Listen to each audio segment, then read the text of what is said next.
పోచారం కాల్పుల కేసులో రాచకొండ పోలీసులు పురోగతి సాధించారు. ఈ కేసులో ముగ్గురిని అదుపులోకి తీసుకున్నారు. గత 10 రోజుల్లో 4 సార్లు గోవులను పట్టుకున్నాడు ప్రశాంత్. ఈ క్రమంలో శ్రీనివాస్ అనే వ్యక్తితో ఇబ్రహీం ప్రశాంత్ ను సెటిల్మెంట్ కు పిలిచాడు. మాట పెరిగి ప్రశాంత్ పై ఇబ్రహీం కాల్పులు జరిపాడు. పోలీసుల అదుపులో ఇబ్రహీం, అజ్జు, శ్రీనివాస్ ఉన్నట్లుగా తెలుస్తోంది.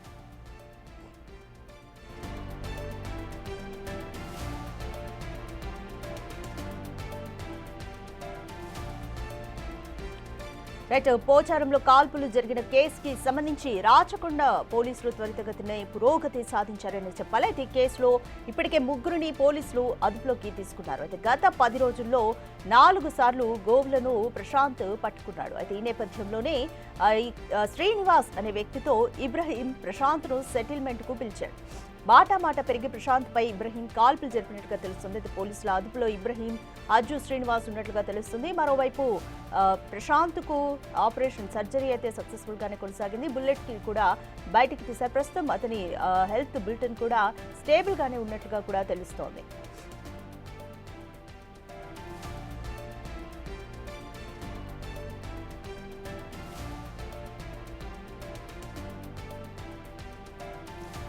పోచారం కాల్పుల కేసుకి సంబంధించి రాచకొండ పోలీసులు పురోగతిని సాధించారు. ఈ కేసులో నిందితులుగా ఉన్న ముగ్గురిని కూడా పోలీసులు అదుపులోకి తీసుకున్నారు. అయితే గత 10 రోజుల్లో కూడా ప్రశాంత్ అనే వ్యక్తి 4 సార్లు అక్రమంగా తరలిస్తున్న గోవులను పట్టుకున్నాడు. అయితే ఇదే విషయంలో గోవులను పట్టుకోవద్దు అంటూ కూడా ఇబ్రహీం అనే వ్యక్తి శ్రీనివాస్ అనే వ్యక్తితో కలిసి ప్రశాంత్ ని సెటిల్మెంట్ కు పిలిచినట్లుగా తెలుస్తుంది. అయితే సెటిల్మెంట్ చేసుకుంటున్న క్రమంలోనే మాట ఇరువురికి అంటే ఇబ్రహీంకి ప్రశాంత్కి మధ్య మాట పెరిగి ప్రశాంత్ పైన ఇబ్రహీం అనే వ్యక్తి కాల్పులు జరిపాడు. అయితే పోలీసులు ఈ కేసుకి సంబంధించి పురోగతి కూడా సాధించారు. ఇప్పటికే పోలీసుల అదుపులో ఇబ్రహీం, అజ్జు, శ్రీనివాస్ ఉన్నట్లుగా తెలుస్తోంది. అయితే మరోవైపు బుల్లెట్ తగిలిన ప్రశాంత్ ని హుటాహుటిన హాస్పిటల్కి తరలించారు. అయితే ప్రస్తుతం ప్రశాంత్కి ఆపరేషన్ కూడా సక్సెస్ఫుల్ గానే జరిగింది. ప్రశాంత్ ఆరోగ్యం కూడా నిలకడగానే ఉన్నట్లు పోలీస్ డాక్టర్స్ అయితే తెలుపుతున్నారు. అయితే పోచారం కాల్పుల కేసులో సంబంధించి రాచకొండ పోలీసులు స్పీడ్గానే పురోగతి సాధించారని చెప్పాలి. వెంటనే కేసులో ముగ్గురు నిందితులు ఉన్నారు. ఇబ్రహీంతో పాటు సెటిల్మెంట్ జరుగుతున్న టైంలో అజ్జు అనే వ్యక్తి, అలాగే శ్రీనివాస్ అనే వ్యక్తి ప్రశాంత్ ను సెటిల్మెంట్ కు పిలిచినట్టుగా తెలుస్తోంది.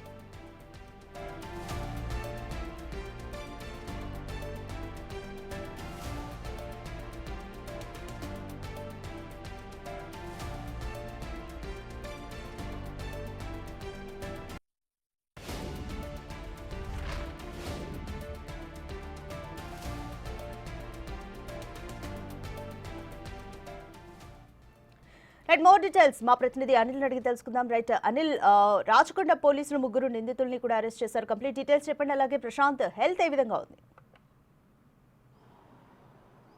రాధిక, కాల్పుల కేసులో అంటే ప్రశాంత్ సింగ్ సంబంధించి కాల్పుల కేసులో రాచకొండ పోలీసులు పురోగతి సాధించినట్టుగా కూడా తెలుస్తుంది. ముఖ్యంగా ఇందులో నిందితులుగా ఉన్నటువంటి ముగ్గురిని అయితే ప్రెజెంట్ అదుపులోకి తీసుకున్నట్టుగా కూడా మనకు సమాచారం అందుతుంది. ఇందులో భాగంగానే వాళ్ళని అదుపులోకి తీసుకొని మరొక వ్యక్తి పరారీలో ఉన్నట్టుగా కూడా తెలుస్తుంది. అయితే ఇక ప్రశాంత్ సింగ్ సంబంధించి ఇబ్రహీం ఎప్పుడైతే కాల్పులు జరిపిన అనంతరం అతన్ని ఈ సంఘటన స్థలానికి చేరుకున్న పోలీసులు యశోద హాస్పిటల్కి అయితే తీసుకురావడం జరిగింది. తీసుకొచ్చిన అనంతరం ప్రెజెంట్ తనకైతే మెరుగైన చికిత్స అధికారులు అందిస్తున్నారని చెప్పాలి, వైద్యులు అందిస్తున్నారని చెప్పాలి. ముఖ్యంగా దీనికి సంబంధించి అతనికి ఉదర భాగంలో అంటే ఛాతి భాగంలో దాదాపు బుల్లెట్ లోపలికి వెళ్ళడంతో ఆ బుల్లెట్ని తీయడానికి కాస్త కష్టంగా మారిందని చెప్పేసి కూడా తెలుస్తుంది. ఇందులో భాగంగానే రాత్రి జరపాల్సిన ఆపరేషన్ కాస్త ఈరోజు ఉదయం సమయంలో అంటే మరికొద్దిసేపట్లో జరిపే అవకాశం మనకు కనిపిస్తుంది. ఆ బుల్లెట్ని తీయాలంటే కొన్ని గంటల పాటు శ్రమించాల్సి వస్తుందని చెప్పేసి కూడా వైద్యులు తెలిపారు. ఇందులో భాగంగానే అతనికి సంబంధించి సర్జరీ చేసిన అనంతరం బుల్లెట్ తీసిన అనంతరం మరోసారి అబ్జర్వేషన్లో కూడా 48 అవర్స్ పెట్టాల్సి ఉంటుందని చెప్పేసి కూడా వైద్యుల నుంచి మనకు అందుతున్న సమాచారం. ఇందులో భాగంగానే ప్రజెంట్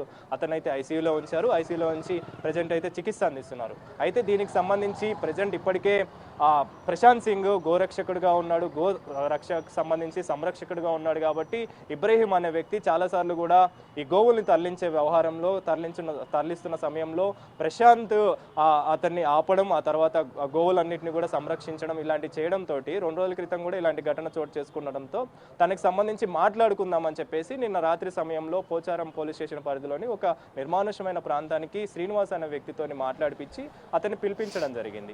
ఎప్పుడైతే ప్రశాంత్ సింగ్ అలియాస్ సోను సింగ్ వచ్చాడో, వచ్చిన తర్వాత ఇబ్రహీం మాట్లాడడం జరిగింది. వీళ్ళిద్దరి మధ్య కూడా మాటలకు సంబంధించి సంభాషణ జరుగుతున్న క్రమంలోనే మాట పెరిగింది. మాట పెరిగిన అనంతరం అతను దాదాపు 3 రౌండ్లు గాల్లో కాల్పులు జరిపినట్టుగా కూడా తెలిసింది. ఆ తర్వాత అతను భయపడకపోగా ఆ తర్వాత ఇబ్రహీం అనే వ్యక్తి సోను సింగ్ అంటే ప్రశాంత్ సింగ్ పైన కాల్పులు జరిపాడు. కాల్పులు 2 రౌండ్లు ఆ కాల్పులు జరపగా ఒక బుల్లెట్ తప్పించుకొని వేరే దిశగా వెళ్ళింది. ఆ తర్వాత మరొక బుల్లెట్ అతని ఉదర భాగం అంటే ఛాతి భాగంలోకి దూసుకెళ్ళింది. ఛాతి భాగంలోకి దూసుకెళ్ళిన అనంతరం అతను రోడ్డు మీదకి పరిగెత్తుకుంటూ వచ్చాడు. ఒక్కసారిగా రావడం, ఆ తర్వాత కుప్పకూలి పడిపోవడం తర్వాత స్థానికులు వెంటనే పోలీసులకు సమాచారం అందించారు. సమాచారం అందించిన పోచారం పోలీసులు ఆ ఘటన స్థలానికి చేరుకొని అతను ఉటావుటిన ప్రైవేట్ హాస్పిటల్కి తరలించారు. ప్రైవేట్ హాస్పిటల్కి తరలించిన అనంతరం ఇతనికి మెరుగైన చికిత్స అందించేందుకు మాత్రం ప్రజెంట్ అయితే యశోద హాస్పిటల్కి అయితే తీసుకురావడం జరిగింది. ప్రజెంట్ అతను ఐసీయూలో చికిత్స అయితే పొందుతున్నాడని చెప్పాలి. ముఖ్యంగా క్రిటికల్ సిచ్యువేషన్లో ఉన్నట్టుగా కూడా తెలిసింది. అయితే రాత్రి నిన్న ఎప్పుడైతే ఇతను బీజేపీ కార్యకర్తగా అదేవిధంగా గోర సంరక్షకునిగా ఉన్నాడు కాబట్టి బీజేపీ నాయకులంతా కూడా నేతలంతా కూడా హాస్పిటల్కి చేరుకున్నారు. అతనికి మెరుగైన చికిత్స అందించాలని చెప్పేసి వైద్యులకు కూడా సూచించడం జరిగింది. ముఖ్యంగా కిషన్ రెడ్డి, ఈటల రాజేందర్, అదేవిధంగా మాధవిలత, బీజేపీ పార్టీ అధ్యక్షుడు రామచంద్రరావు కూడా రావడం జరిగింది. ఆ తర్వాత దీనికి సంబంధించిన బంధువులు కూడా ఒకటే డిమాండ్ చేస్తున్నారు.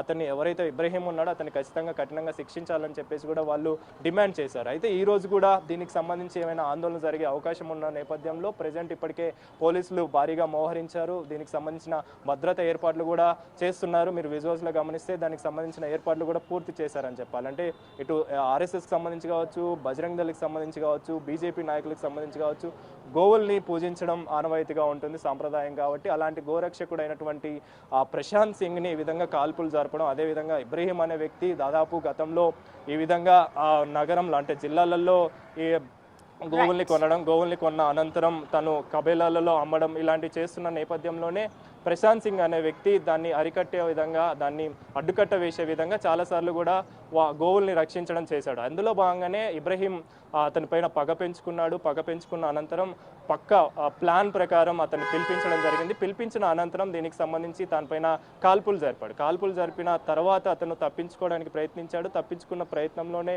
అతని ఉదర భాగంలో అంటే ఛాతి భాగంలో బుల్లెట్ దూసుకుపోయిన అనంతరం అతను కుప్పకూలిన తర్వాతనే యశోద హాస్పిటల్కి తీసుకొచ్చిన తర్వాత ఈ రోజు మాత్రం తనకి సర్జరీ చేసే అవకాశం ఉంది. బుల్లెట్ తీసి ఆ తర్వాత అబ్జర్వేషన్ లో కూడా పెడతారు. 48 అవర్స్ అబ్జర్వేషన్ తర్వాత తనకి సంబంధించిన వైద్యానికి సంబంధించి మాత్రం డీటెయిల్స్ పూర్తిగా తెలిసే అవకాశం మనకు కనిపిస్తుంది. Radhika, right, thanks for the update Anil. Right, Pocharam కాల్పుల కేసుకి సంబంధించి రాచకొండ పోలీసులు పురోగతి సాధించారు. ఇప్పటికే 3 నిందితుల్ని కూడా అదుపులోకి తీసుకున్నట్లుగా అయితే తెలుస్తుంది. మరోవైపు ప్రశాంత్ హెల్త్ కి సంబంధించి 48 అవర్స్ కూడా అబ్జర్వేషన్ లో పెడుతున్నారు డాక్టర్స్.